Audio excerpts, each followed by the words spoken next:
አሰላሙ አለይኩም ወራህመቱላሂ ወበረካቱ። ውድና የተከበራችሁ የቻናሌ ቤተሰቦች እንዴት ናችሁ? ሀባይቦቼ ደህና ናችሁ ወይ? ከኔ ጋር አልሐምዱሊላህ ሁሉም ሰላም ነው። ሰላማችሁ ብዝት ብዝዝት ይበልልኝ። ዛሬ ደግሞ በአዲስ ቪዲዮ መጥቻለሁኝ። ህገወጥ ቦታ ምን ደረሰ የሚል ነው ማለት ነው። ዛሬ እስኪ ስለ ህገወጥ ቦታ አንዳንድ ነገሮች ልንገራችሁ ቶቼ። በእርግጥ ህጋዊም ያው በውስጥ ነው እንጂ ያው መልሻለሁ እንጂ ህጋዊ ቦታ ስንት ሆነ ብላችሁኛል ማለት ነው። ህጋዊ ቦታ አሁን ላይ ያው በመጨመር ላይ ነው። መቼም ያው በመቀነስ ላይ አይሆንም አይደል? አንዳንድ ነገር ያው ሁሉም ኢትዮጵያ ላይ እንግዲህ በዚህ ሁላችሁም ያኔ እንዲያልደጋግምባችሁና ህገ ወጥም ቦታ ይሁን ህጋዊ ቦታ በመጨመር ላይ ነው እንጂ በመቀነስ ላይ የለም እህቶቼና ሁሉም በየቀኑ ይጨምራል። ግን ይሄን ይጨምራል የሚባል ቃል ራሱ ሁላችንም ነው የጠላነው። እኔ ራሱ ጠልቼዋለሁ። ሁሉም ነገር እውነቴን ነው ብላችሁ ዛሬም ጨምሯል። እንኳን አይደለም ሳሙናም ሲጨምር ክብሪትም ይጨምር በጣም ነው የሚያናድደው ማለት ነው። አሁን ተራ ገብተን ዘይት ስንት ነው? ክብሪት 50 ብር ነው። በነገራችን ላይ እንደዚህ እኮ 10 ፍሬ ክብሪት አለ አይደለ? 10 ሀባ ካርቶኑ ማለት ነው። እንደው እኔ ትላንትና ገዝቻለሁኝ እሽጉ ቆይ ስላሳያችሁ እናቶቼ ተመልሼ መጥቻለሁኝ። እንግዲህ ጨመረ የሚባል ነገር በጣም ይደብረናል አይደለ? ጨመረ በጣም ያናድዳል የሁላችንም። እና ክብሪት 10 ሀባ ነው። ይሄ 10 ሀባ አንድ ፍሬ ነው። ትላንትና ገዝቼ አንድ ፍሬ አንስቼለታለሁኛ። ይሄ ክብሪት ስንት ነበር የምታውቁት? እናንተ ስንት ነበር የምታውቁት ማለት ነው? አሁን ላይ ይሄንን 10ሩን ፍሬ 50 ብር ሆኗል ማለት ነው። እንደው እኔ እንጃ እኔ በጣም ርካሽ ነበር አይደል? ይሄ ቢያንስ 15 ብር 20 ብር በኋላ ነው እንደገና በ25 ብር ብዙ ጊዜ ቆየ። አሁን እስከ 50 ብር ሆኗል ማለት ነው። አሁን እሽጉ 50 ብር እንደውም ደግሞ ተቀይሯል። ሌላ ከለር ነበረ ማለት ነው። እና ጨመረ፣ ዛሬም ጨምሯል የሚባል ነገር በጣም እንትን ይላል ማለት ነው። ሁላችንም ይደብረናል። ብቻ አልሐምዱሊላህ ሌላ የሚባል ነገር የለምና ህገ ወጥ ቦታ በመጀመሪያ ህገ ወጥ ቦታ አለው። የሚጨምርምና የሚቀንስ አካባቢው ይለያል። የማንኛውም ቦታ አካባቢ አሁን እዛ ለምሳሌ ቦራ ሜዳም ሆኖ ህገ ወጥ አለ አይደለ? ህገ ወጥ አለ። ወይም በቀይ አፈርም እንደዚሁ ህገ ሆኖ ህገ ወጥ አለ ማለት ነው ቶች። ስለዚህ ማንኛውም ቦታ ይለያል ማለት ነው። አሁን ለምሳሌ በስታይ በቦራ ሜዳ ከሆነ እስከ መንገድ ስር ከሆነ ባጭሩ እስከ 1 ነጥብ ድረስ ሆኗል ማለት ነው። 950 900 ሺህ ገባችሁ? እስከ 1 ነጥብ። እዚህ ደግሞ በእኛ ሰፈር ደግሞ 1 ነጥብ 1 2 ክላስ ምናምን ካለው ደግሞ እስከ 1 ነጥብ ህገ ወጥ ላይ ሆኖ 2 ክላስ ቤት ካለው እስከ 1 ነጥብ 4 ድረስ ሆኗል ማለት ነው። 2 ክላስ ያለው እህቶቼ እና ይሄን ትላችሁ ደግሞ ከፍ ብላችሁ ወደ ተክለ ሃይማኖት አካባቢ ወደ ማነው ዮሐንስ እዚህ ጋር አለ አይደለ? እንደዚህ ወደ አካባቢ ልጆች ታውቁታላችሁ። ዮሐንስ አካባቢ ህገወጥ ያው እንደዚህ ወደ ሀይቅ ዳር መለስ ማለት ነው። በዛ አካባቢ ደግሞ የፈረንጁ መስጊድ የሚያውቅ ማለት ነው። በሱ ወደዛ 800 ሺህ ሆኗል ማለት ነው። ያው ትንሽ ተገበያው ራቅ ይላል። ተከተባው ደግሞ በስተጀርባ ነው ማለት ነው እህቶቼ። ስለዚህ ያ ነገር የቦታው ሁኔታ ይለያል እንጂ እስከ 900 1 ነጥብ እንደውም ቅድም በዚሁ አጋጣሚ የሆነች ማቃት ልጅ ቦታ ገዝታ የት አካባቢ ነው አካባቢውን የሷ ቤት ነው እንዴ 2 ክላስ ናት። የተገረፈ ምርጥ ቤት ናት እና የዶሮች እርባታም አሉባት ታጥራለች ማለት ነው።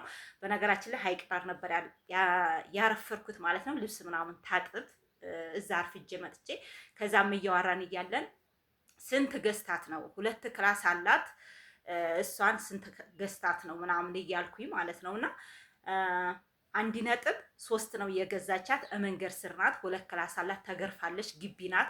ቆንጆ ናት። እስከ 1 ነጥብ 4 እንግዲህ አስቡ። ህገ ወጥ ቦታ ላይ ማለት ነው ቶቼ።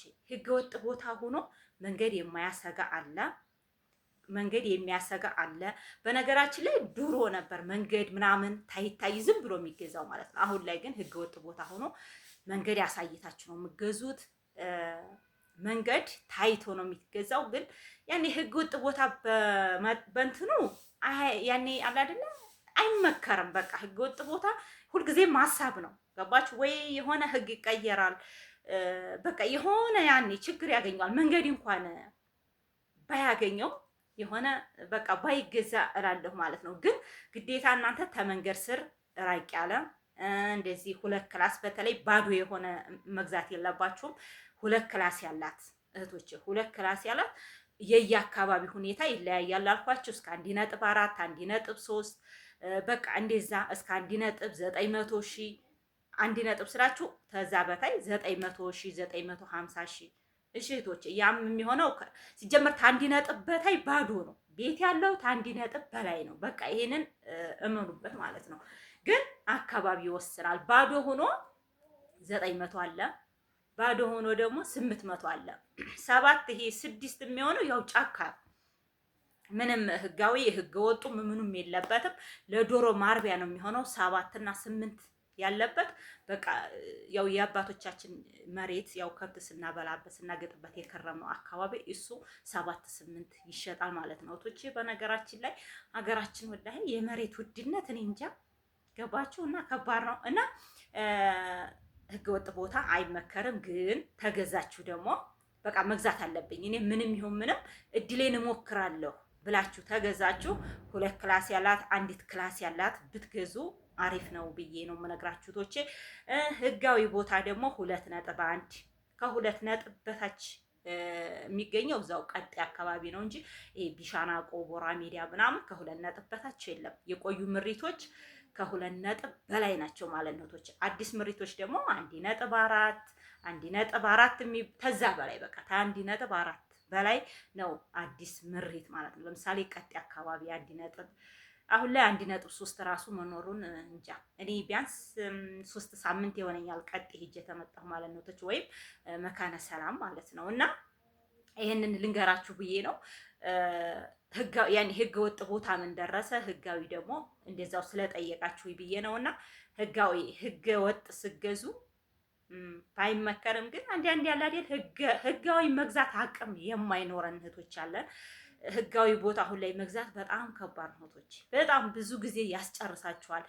ቦታውን ገዝታችሁ እንደገና ለቤት መስሪያ ማሰብ ከባድ ነው። ስለዚህ እናንተ በቃ ወደ ወጣ ብላችሁ ሰርታችሁ በተለይ መጥታችሁ ከቤተሰብ ጋር ቤተሰቦቻችሁ ጋር ገጠር ከምትሄዱ እንደዚችው ህገወጥ የሆነች በቃ ማርባት ምናምን እንደዚህ ተገጠር ወደ ገጠራማው ስትገዙ ተገበያ ራቅ ያለ ቦታ ዶሮ ያረባል፣ ፍየል ያረባል። ከተማው ውስጥ የሆነ በተለይ ምሪት አካባቢ ተሆነ ምሪት ውስጥ ተሆነ ምንም ለእርባታም አይሆንም ለመኖሪያ ብቻ ነው። ሱቅ ራሱ ብዙ አይኖርም ማለት ነው። ለሱቅ ያው አንዳንድ አመች ቦታ ይኖራል በርግጥ ሱቅ ማለት ነውና ያው አሁን ላይ ምንድነው እደጃፋችሁም ቤታችሁም ሱቅ ብታደርጉ ያው ይኖራል እንትን ማለት ነው። ይሄ ምንድነው የሚባለው ማለት ነው።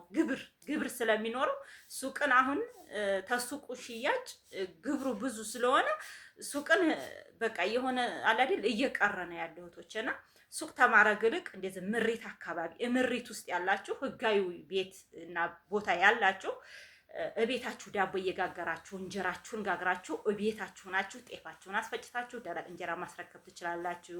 እቤት ውስጥ የሚሰሩ ስራዎች ያሰራል ማለት ነው ምሪት ውስጥ የሆነ እንጂ አሁን በምሬት የትም ቦታ ሄዱ ጎራ ሜዳን በሉ በዛም ብዙ እንትን የለም ማለት ነው። ሱቅ ምናምን የለም። በእርግጥ እልፍ ብሎ አንዳንድ ቦታ አሉ ርቀው ማለት ነው። እና ደግሞ ምሬት አትተዋወቁም ማለት ነው። የት ሀገር ሰው የአካባቢ ሰው አይገዛውም ምሬትን። ለምሳሌ ሀይቅ ሆኖ የኮምቦሻ ይገዛል አንድ ሰው።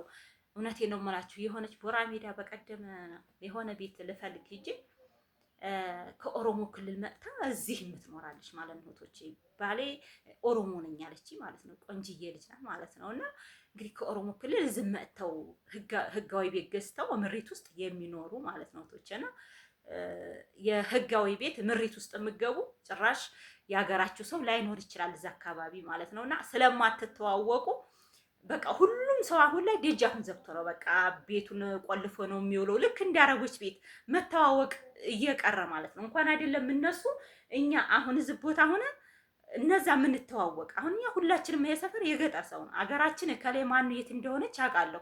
ግን አሁን ላይ እኔ መንደር ሂጄም አላወራም፣ ሌላይቱ ምን ቤት መጥታ አታወራም። ሁላችንም ግቢያችንን ዘግተን ነው የምንውለው ማለት ነው። እና በዛን ሰዓት እናንተ ቤታችሁ ስትውሉ እንጀራ ጋግራችሁ ዳቦ ጋግራችሁ አንዳንድ ነገሮችን ማስለመር ትችላላችሁ።